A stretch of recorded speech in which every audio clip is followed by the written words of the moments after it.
नमस्कार, मैं नीतीश रघुवंशी एक बार फिर से आपका स्वागत करता हूँ। पिछले वीडियोस में हम कोशिका के बारे में, सेल के बारे में पढ़ चुके हैं। प्रोकैरियोटिक सेल्स क्या है, यूकैरियोटिक सेल्स क्या है, उनमें डिफरेंस क्या है, उनके बारे में पढ़ चुके हैं। प्लांट सेल क्या है, एनिमल सेल क्या है, उनमें क्या डिफरेंसेस हैं, उनके बारे में हम पढ़ चुके हैं। सजीव क्या होते हैं, कैरेक्टरिस्टिक्स क्या होते हैं सजीवों के, कैरेक्टरिस्टिक्स ऑफ लिविंग ऑर्गेनिज्म, ये भी हम पढ़ चुके हैं। यदि आपने ये सब नहीं देखा है तो आप पिछले वीडियोज़ में जाकर ये सब कवर कर सकते हैं। अब जो कोशिका की हमने बात की, उसके अंदर छोटे छोटे कोशिकांग होते हैं। सेल के अंदर भी सेल ऑर्गेनेल होते हैं। एक कोशिका के अंदर और भी अंग होते हैं जिनको हम कोशिकांग बोलते हैं।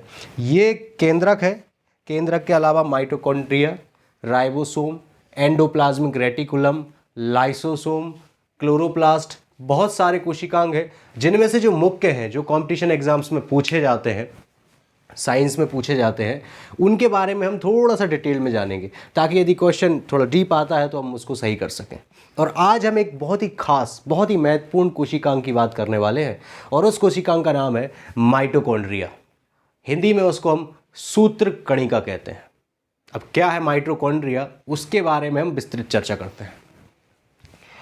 माइटोकॉन्ड्रिया की खोज किसने की? तो माइटोकॉन्ड्रिया की खोज की कोलीकर ने। पहला क्वेश्चन ये बनता है कि माइटोकॉन्ड्रिया की खोज आकर किसने की? कोलीकर ने की। तो की होगी तो जीवों में ही की होगी, क्योंकि कोशिकाएं जीवों में ही होती हैं।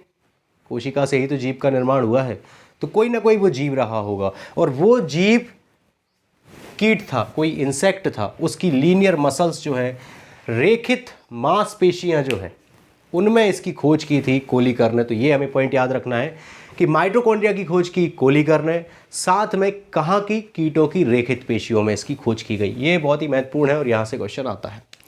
इसके बाद इसको बायोप्लास्ट नाम किसने दिया? तो बायोप्लास्ट नाम दिया अल्तमान ने। दूसरा माइटोकॉन्ड्रिया से जो क्वेश्चन बन सकता है वो यही है कि ये जो बायोप्लास्ट है, ये नाम, ये टर्म किसने दी? अल्तमान ने दी। असल में माइटोकॉन्ड्रिया ही था ये। और माइटोकॉन्ड्रिया टर्म किसने दी, जिसको हम आज माइटोकॉन्ड्रिया बुला रहे हैं, इस कोशिकांग को, ये सेल ऑर्गेनेल को थोड़ा सा जूम करके जब हम देखेंगे तो ऐसा दिखाई देगा।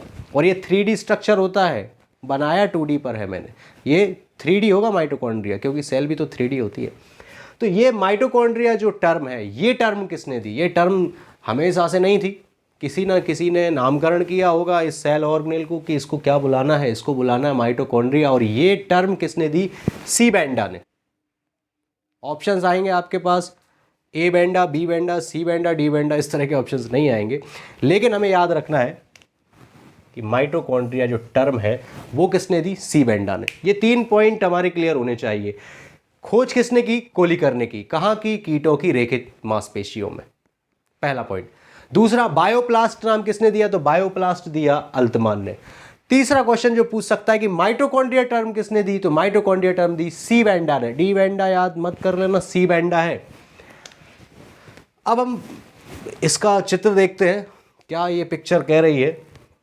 ध्यान से देखो, तो ये माइटोकॉन्ड्रिया जो है, इसमें आपको डबल मेम्ब्रेन दिखेगी, दोहरी झिल्ली।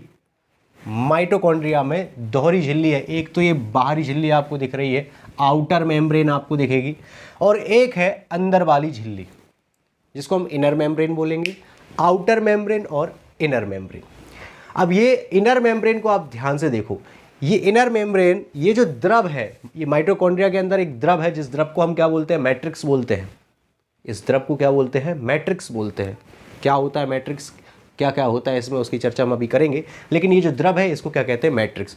तो आप यदि ध्यान से देखेंगे तो ये जो अंदर वाली झिल्ली है, इनर मेम्ब्रेन है, ये धंस गई है। ये झिल्ली अंदर की तरफ धंस गई है और उंगली नुमा उभार बनाए हैं।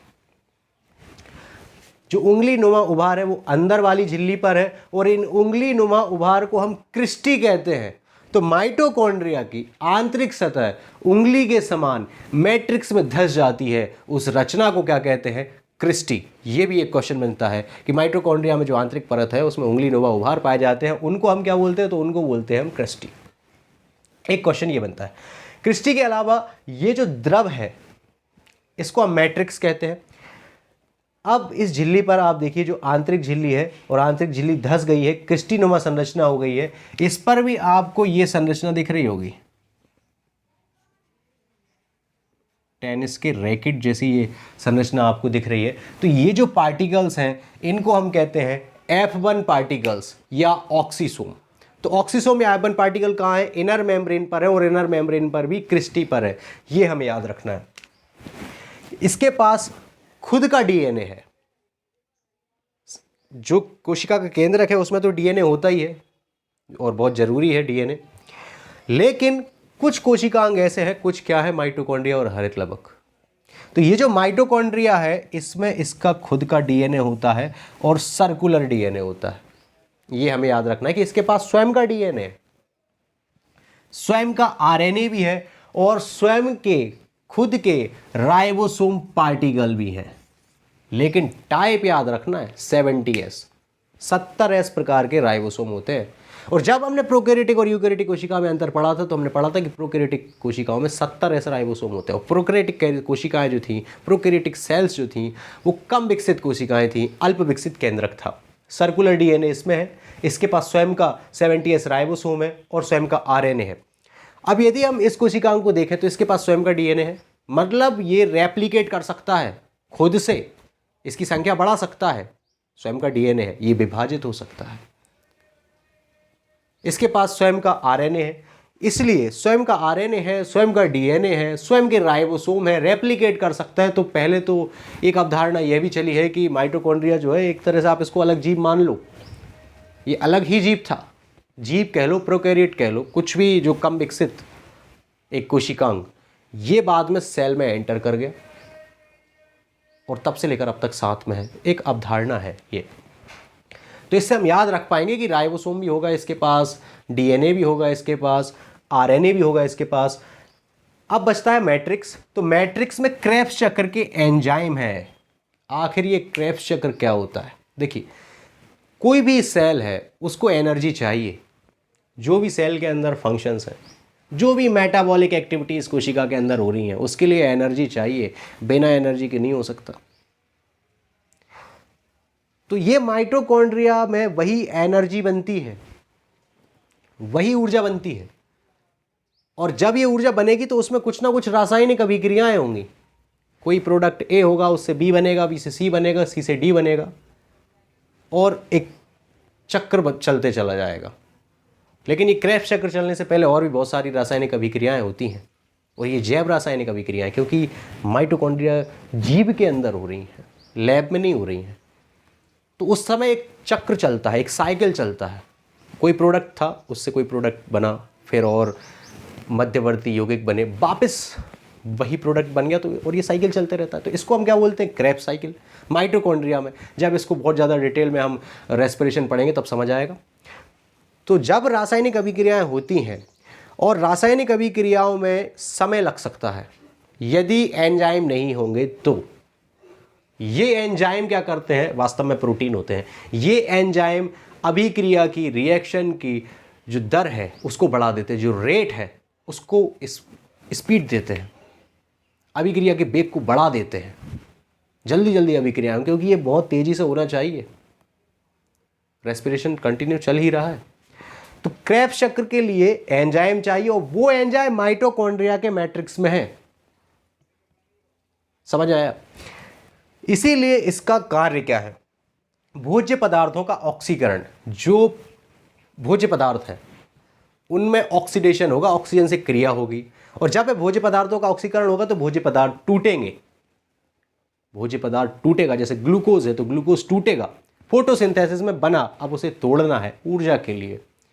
तो जब वो टूटेगा तो ऑक्सीकरण से टूटेगा, टूटने पर क्या होगा? ऊर्जा मुक्त होगी, क्योंकि ग्लूकोज का जो अणु है वो बड़ा अणु है, C6H12O6।